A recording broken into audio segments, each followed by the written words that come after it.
नमस्कार, बहुत स्वागत है आपका। आपकी बात छत्तीसगढ़ में धान के इर्द गिर्द कमोवेश पूरी सियासत घूमती है, क्योंकि ये धान का कटोरा है और यहां पर कमोवेश कोई ना कोई धान पर किसी ना किसी तरह से निर्भर है, आधारित है यहां की अर्थव्यवस्था उस पर। तो एक बार फिर धान खरीदी का समय आ चुका है। धान खरीदी को लेकर मंत्रिमंडलीय उपसमिति की बैठक हुई, तैयारियों के निर्देश दे दिए गए, लेकिन तारीख का ऐलान नहीं हुआ। कृषि मंत्री ने कहा कि दिवाली के बाद हम तारीखों का ऐलान कर देंगे, लेकिन बीजेपी ने पहले ही ऐलान किया है कि 1 नवंबर से अगर धान खरीदी नहीं हुई तो वो जमकर प्रदर्शन करेगी। उधर केंद्र सरकार के द्वारा इस बार 61 लाख मीट्रिक टन धान खरीदी की इजाजत से बीजेपी उत्साहित है, पर कांग्रेस को केंद्र के इस निर्णय पर भी ऐतराज है, क्योंकि इसमें उसना चावल को शामिल नहीं किया गया है। मतलब धान पर सियासी घमासान जारी रहेगा, लेकिन क्या उससे किसानों की समस्याओं का समाधान हो पाएगा? और धान खरीदी का नंबर आखिर कब आएगा? किसान कब तक इंतजार करता रह जाएगा? इसी पर करेंगे आज आपकी बात।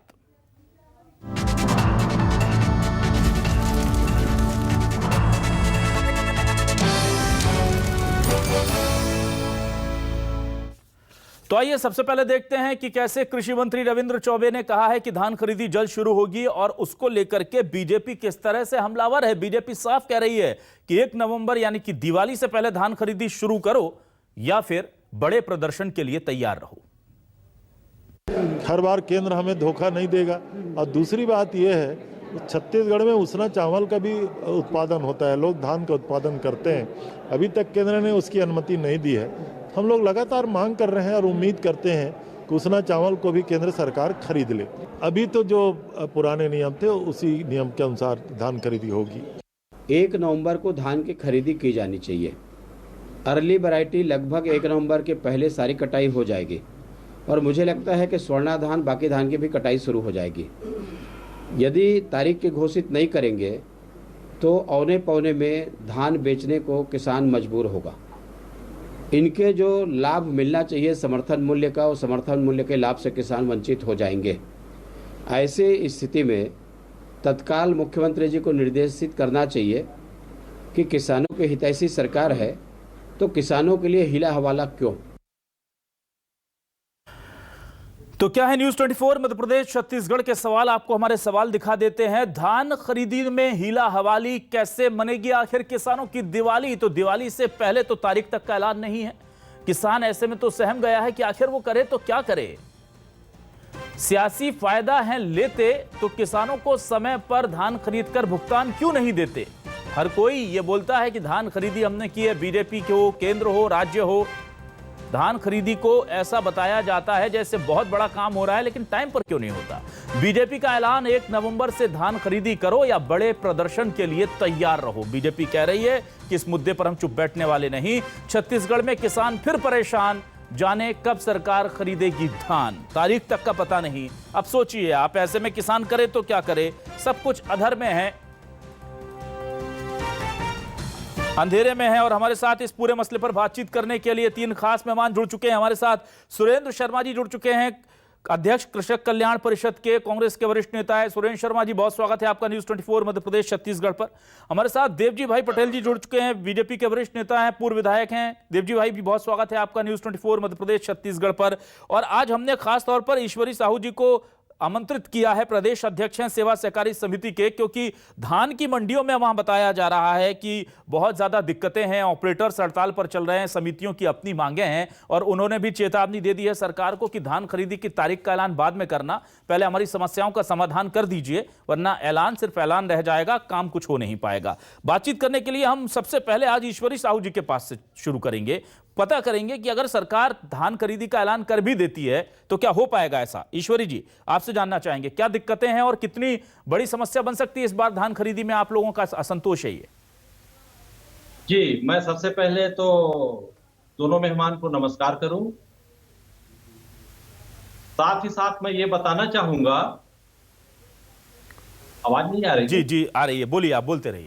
हाँ, साथ ही साथ मैं आप लोगों को ये बताना चाहूंगा, ये अवगत कराना चाहूंगा, छत्तीसगढ़ सरकार को भी मैं अवगत कराना चाह रहा हूं कि हम लोग जो सहकारी समिति के कर्मचारी हैं, बहुत ही ईमानदारी पूर्वक और अनवरत काम करने वाले हैं, और शासन के विभिन्न योजना, जन कल्याणकारी योजनाओं में महती अपनी भूमिका निभा रहे हैं। हमारे कर्मचारी लोग, हम लोग अनवरत मेहनत कर रहे हैं और इस मेहनत के अनुसार हमको जो वेतन मिलना चाहिए, हमारे जो काम का मूल्यांकन होना चाहिए, वो आज के तारीख में नहीं हो रहा है। और मैं आप लोगों को बताऊं कि धान खरीदी है, धान खरीदी मूल रूप से मार्कफेड शासन की एजेंट है और दूसरा एजेंट सहकारी समिति है। तो सहकारी समिति धान खरीदी मसले पर, धान खरीदी में बहुत ज्यादा आज की तारीख में परेशान होना पड़ रहा है, क्योंकि मार्केट जो है वो समय में धान उठाओ, धान परिवहन का काम ही नहीं कर रहा है। और इसके चलते आज प्रदेश में देखो, हमारे सहकारी समिति में बहुत ज्यादा शॉर्टेज हो रहा है, असामयिक वर्षा के चलते खराब हो रहा है, लंबा चौड़ा सूखा आया है। तो इसके जिम्मेदार कौन है भाई? इसका जिम्मेदार तो केवल मार्केट है। समय में उनको धान उठाना चाहिए, लेकिन उन लोग समय में धान उठाते ही नहीं और हर समय यही बोलते हैं कि अब पुराना जो हो गया सो हो गया, अब आपका धान समय में उड़ जाएगा। लेकिन वही रवैया बना रहता है, वही रवैया बना रहता है। मैं आप लोगों को बताऊं कि अभी 2021 में बहुत ज्यादा धान समितियों में शॉर्टेज आया है और समितियों में सुखद आया है। हम राज्य सरकार के माध्यम से और खाद्य शाखा और मार्कफेड ठीक है के विभाग से हमारे जितने भी क्षति हुए हैं, ये सब राशि वापस किया जाए, क्योंकि आज सहकारी समिति जो है किसानों की समिति है। ठीक है। सहकारी समिति केवल धान के कमीशन एवज में चलाती है और हमको अगर कमीशन नहीं मिलेगा तो हम सहकारी समिति को कैसे चलाएंगे? ठीक है ईश्वरी जी, मैं आता हूं आपके पास। देवजी भाई जी, मैं आपसे जानना चाह रहा था, 1 नवंबर से बीजेपी ने ऐलान किया है कि धान की खरीदी करो, अन्यथा बड़े प्रदर्शन के लिए तैयार रहो। सर, क्यों चाहते हैं आप 1 नवंबर से खरीदी हो जाए?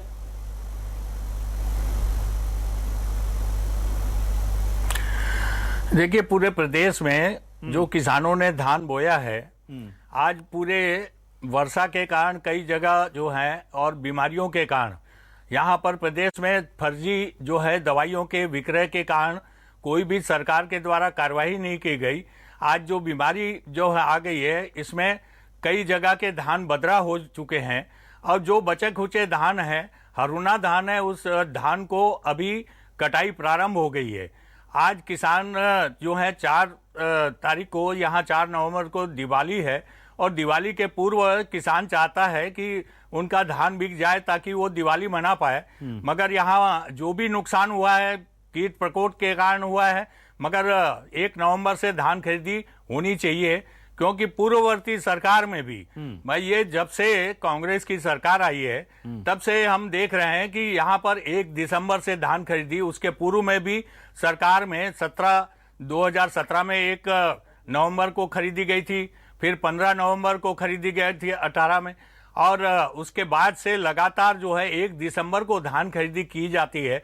एक महीना लोगों के पास ना ही खलियान है, ना ही वहां पर जो है उनके पास रखने की कोई जगह है। देवजी भाई जी, लेकिन मैं ये जानना चाहूंगा कि सरकार को क्या फायदा अगर लेट खरीदी करती है? सरकार को चाहिए धान खरीद। जी देवजी भाई जी, क्या सरकार को फायदा, जरा दर्शकों को समझाएं, क्यों सरकार जल्दी धान नहीं खरीदी कर लेती? क्योंकि खरीदना तो उसे है, अगर वो जल्दी कर लेगी तो क्या लॉसेज हैं, क्या वजह है जिसकी वजह से सरकार लेट करती है?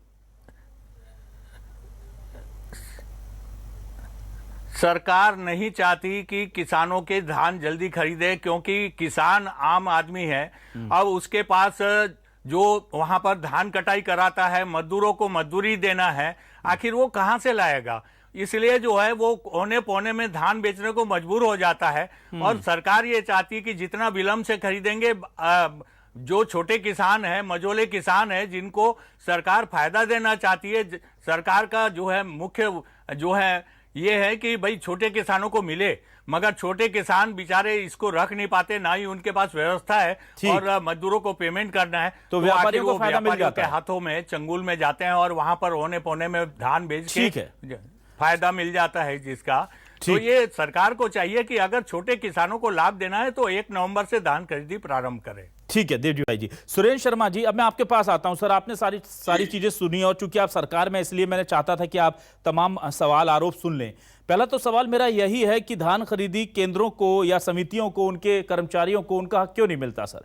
छत्तीसगढ़ में पहला सवाल मैं यही करूंगा कि कोरोना वॉरियर्स जो हैं वो प्रदर्शन कर रहे हैं, वो परेशान हैं, और आप कहते हैं कि कोरोना पर हमने काबू पाया, हमारी रणनीति ने काबू पाया, हमारे प्रशासन ने काबू पाया, तो उन्हें इनाम मिलना था, नहीं मिल रहा। धान खरीदी को लेकर के कांग्रेस हर जगह कहती है कि हमने रिकॉर्ड धान खरीदी की। किसने की सर? समिति के ये कर्मचारी हैं, इन्होंने तो दिन रात मेहनत की है सर। वही ऑपरेटर है ना जो धरना प्रदर्शन कर रहे हैं, जिनकी मेहनत से आपने रिकॉर्ड बना लिया है सबसे ज्यादा धान खरीदी का। उन्हें तो इनाम मिलना था सर, बोनस देना था सरकार को, वो प्रदर्शन कर रहे हैं। मेरा सबसे पहला सवाल इसी से जुड़ा है सर।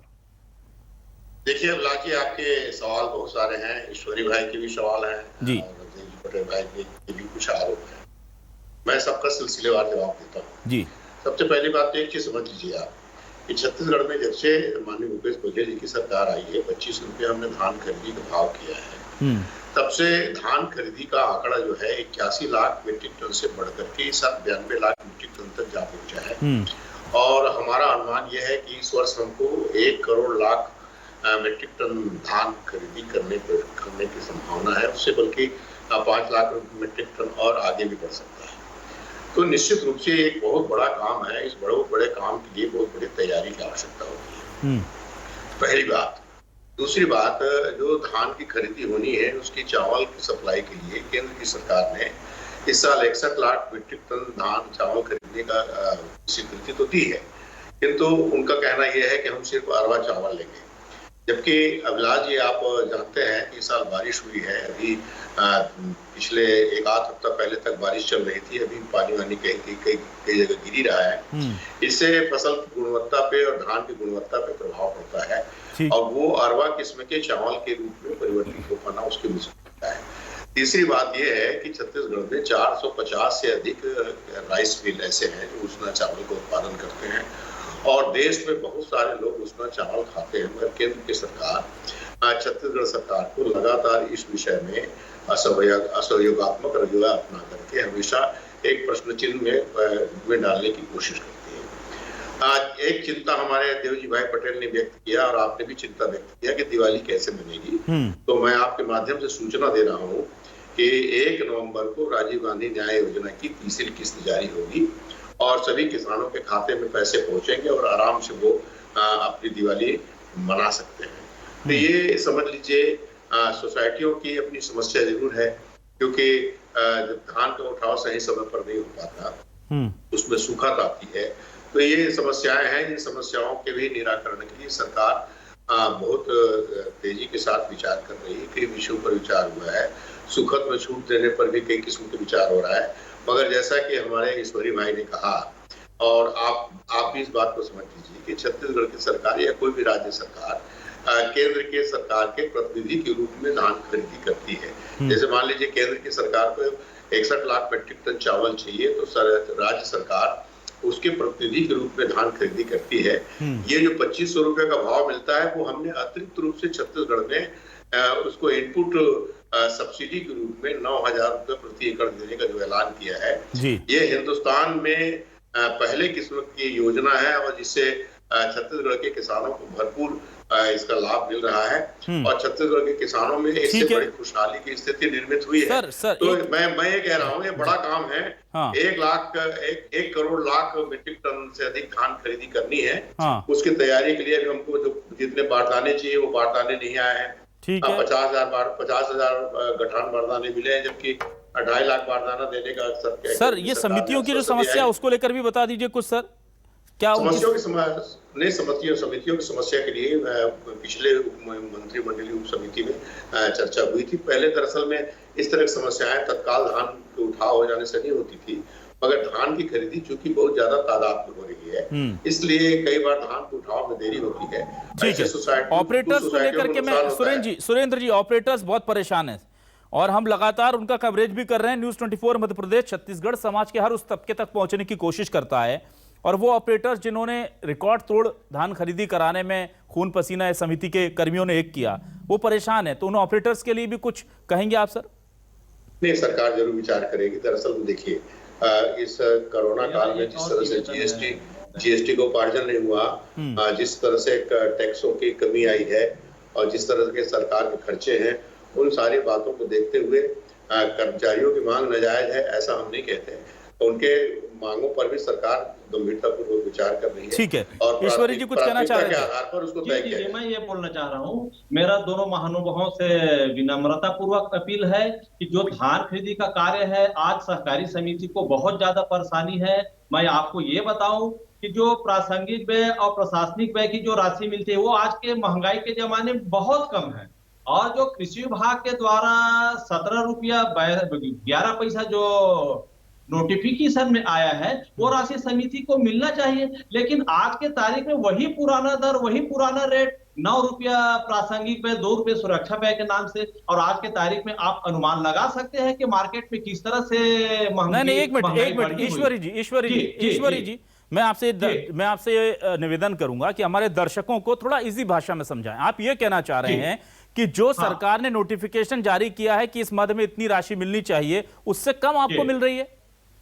बहुत कम मिल रहा है। हम लोग संघ के माध्यम से लगातार शासन प्रशासन को पत्राचार किए हैं कि जो सुरक्षा व्यय के नाम से राशि आती है, प्रशासनिक प्रासंगिक व्यय के नाम से राशि आती है, इसको बढ़ाया जाए। साथ ही साथ हम जो आज मेहनत कर रहे हैं, हम अपने समिति को बचाने का काम कर रहे हैं, क्योंकि सहकारी समिति जो है किसानों की समिति है, और धान खरीदी जो वरदान था आज हमारे लिए अभिशाप बन रहा है। तो ऐसे में हम लोग कहां जाएंगे? ना घर के होंगे ना घाट के होंगे। तो देवजी भाई जी, आप फिर देवजी भाई जी, अगर सहकारी समितियों की हालत है जी कि इसमें सुधार किया जाए, परिवहन व्यवस्था को चुस्त शुरू से किया जाए, क्योंकि मार्केट के द्वारा समय में कभी परिवहन नहीं किया।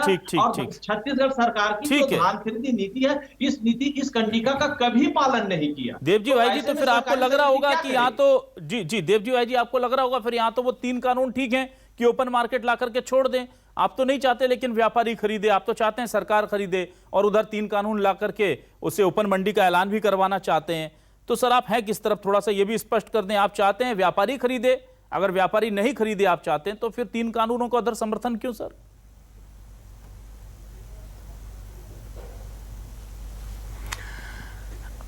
देखिए मिश्र जी, निश्चित रूप से अभी जो चिंता, मैं सर्वप्रथम तो जो हमारे प्रदेश अध्यक्ष सेवा सहकारी समिति ईश्वरी भाई के संदर्भ में कहना चाहूँगा, क्योंकि उरला दरसिवा की उरला सोसाइटी का मैं भी एक बैंक का डायरेक्टर हूँ, और जिस प्रकार की व्यवस्थाएं आती है और जिस प्रकार से जो है यहाँ सोसाइटियों के ऊपर में कार्य का अधिभार है, मैं आपको बताना चाहता हूँ कि सोसाइटियों के ऊपर में सुखद से लेके सारी व्यवस्थाएं सरकार डाल देती है, मारफेट डाल देती है, सोसाइटियों के खिलाफ जो है वसूली कर लेती है।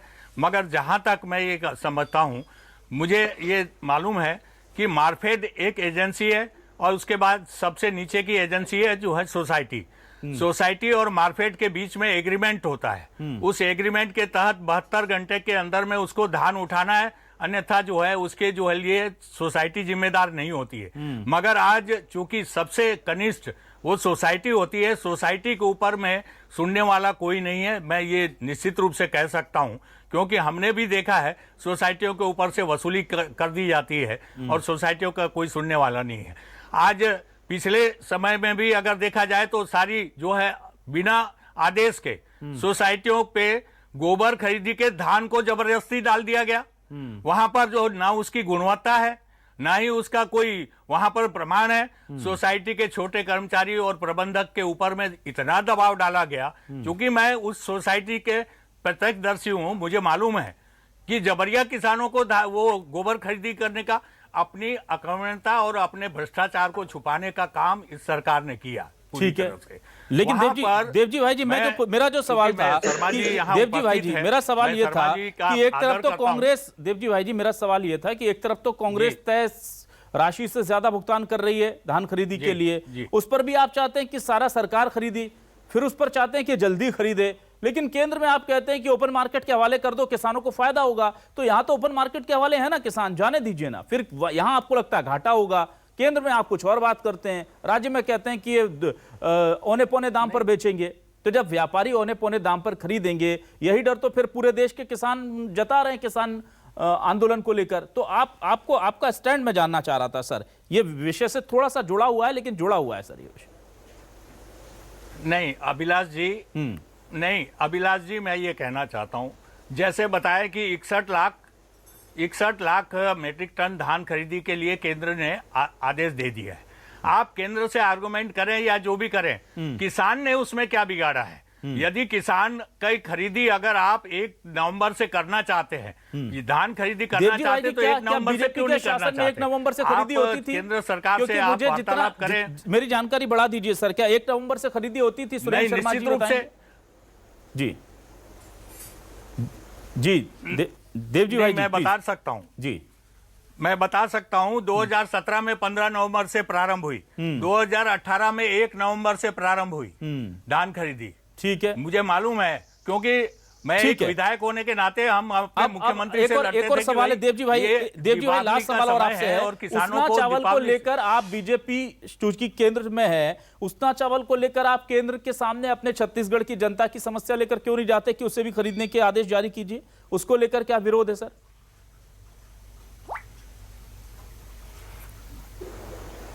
नहीं देखिए, उसना चावल को लेके सरकार की जो मजबूरी है या सरकार को जो केंद्र सरकार को देना चाहती है, भाई हमारे यहाँ पर लीडर ऑफ अपोजिशन है, उनके माध्यम से या उनके माध्यम से केंद्र को ये इनका निवेदन करना चाहिए। और निवेदन करेंगे तो निश्चित रूप से केंद्र सरकार इसमें कोई न कोई किसान के हित में फैसला लेगी आगे। सर मगर तो निवेदन कर धान खरीदी केवल जो है उसना चावल नहीं ले रही है, इसलिए धान खरीदी हम, वो मैं मानता हूं कि वो एक अच्छा आर्गुमेंट नहीं है, लेकिन वो है जायज सवाल। वो जायज सवाल है निवेदन। बीजेपी भी तो इसमें आगे बढ़ सकती है, बीजेपी भी तो जन सरोकार से। मैं एक कृषि उपज नहीं, शर्मा जी के इस बयान से मैं सहमत हूं कि प्रदेश में 400 से अधिक उसना मिले हैं, और उसके सामने भी समस्या है कि यहाँ अगर उसना मिले जो है वहां मजदूर हजारों काम करते हैं, तो उसना के चावल भी खरीदी के लिए निश्चित रूप से अगर सरकार से मुख्यमंत्री जी वहां पर निवेदन करे तो उस पर कोई हल निकल सकता है। मगर धान खरीदी को 1 नवंबर की जगह में 1 सुरेश शर्मा जी आपके पास आता हूं। आपकी कोई समस्या का हल पर नहीं होना है। नॉर्मल धान खरीदी भी अटका रहे हैं, और जाहिर सी बात है कि इसको लेकर के आप एक बार कम से कम संवाद कीजिए। लेकिन मैं उम्मीद करूंगा कि छत्तीसगढ़ के किसानों के हित में बीजेपी भी इस मांग में साथ दे, क्योंकि सिर्फ सियासत करना ही पार्टी और विपक्ष का काम नहीं होना चाहिए। जहां जन सरोकार के मुद्दे वहां दोनों एक साथ आकर के लड़ेंगे तो केंद्र जल्दी सुनवाई करेगा, उम्मीद करता हूं। सुरेश शर्मा जी प्लीज। देखिए अभिलाष जी, सबसे पहली बात यह है कि जो प्रश्न आपने किया था उस प्रश्न का उत्तर देवजी भाई कभी नहीं देंगे जी। जो 3 कृषि कानून केंद्र की सरकार ने बनाए हैं, जब आज सरकार पूरी गारंटी देती है धान खरीदी की, तब तो ये हाल है। और जब कोई गारंटी नहीं होगी धान खरीदी की या किसी कृषि उपज को खरीदने की, तो किसानों की क्या हालत होगी, ये कल्पना की बात है। दूसरा जो प्रश्न है वो प्रश्न ये है कि निश्चित रूप से हम अनुरोध कर रहे हैं, हमारे कृषि मंत्री अनुरोध कर रहे हैं, हमारे खाद्य मंत्री अनुरोध कर रहे हैं, हमारे माननीय मुख्यमंत्री जी ने भी पत्र लिखा है। मगर मैं ये कह रहा हूँ आपके चैनल के माध्यम से, छत्तीसगढ़ की जनता ने 9 सांसद भी चुने भारतीय जनता पार्टी के, और वो केंद्र में बैठे हुए मोदी सरकार के हिस्सेदार हैं, वो उनके मतदाता हैं। प्रधानमंत्री पर अपने प्रभाव का इस्तेमाल कर सकते हैं। 2 राज्यसभा के भी सदस्य हैं। तो मैं ये कह रहा हूँ कि बात ये कांग्रेस भाजपा की नहीं है, बात किसानों की है। किसानों के हित का प्रश्न है। जब छत्तीसगढ़ के 450 उसना मिलों के हितों का प्रश्न है, उसमें काम करने वाले लाखों लोगों के जीवन मरण का प्रश्न है, तो भारतीय जनता पार्टी को स्वतः संज्ञान लेकर के इसमें पहल करनी चाहिए।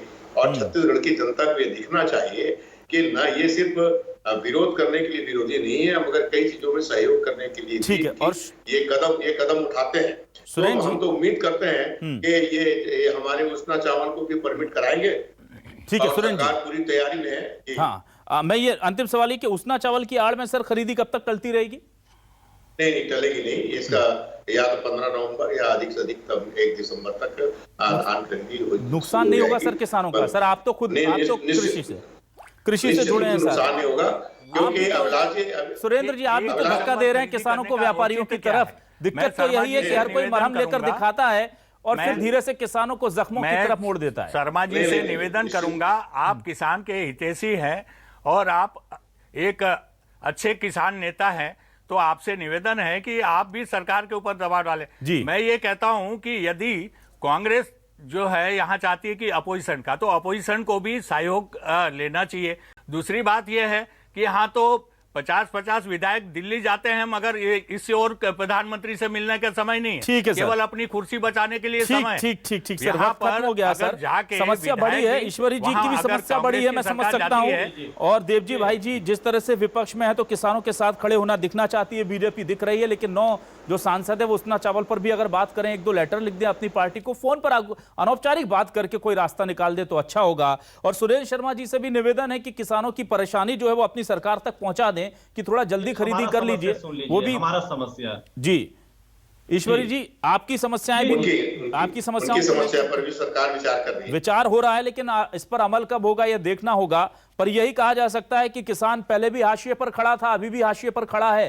किसान पहले भी बेचारा हाथ जोड़े खड़ा था, आज भी हाथ जोड़े खड़ा है। सरकारों के पास वक्त नहीं कि धान खरीदी शुरू करने की व्यवस्था कर पाएं। जाहिर सी बात है अब बड़ी धान खरीदी होनी है तो ना किसान की सुनी जा रही है फिलहाल, ना ही सहकारी समिति के कर्मचारियों की सुनी जा रही है। और उन ऑपरेटर्स का तो पूछिए ही मत, वो तो कॉन्ट्रैक्ट पर आए हुए लोग हैं, सरकार ने उन्हें कहीं का छोड़ा नहीं है। जैसा होगा रहमो करम वैसी उनकी जिंदगी होगी। बहुत बहुत शुक्रिया सुरेंद्र शर्मा जी, देवजी भाई पटेल जी, ईश्वरी साहू जी और तमाम दर्शकों का हमसे जुड़ने के लिए धन्यवाद।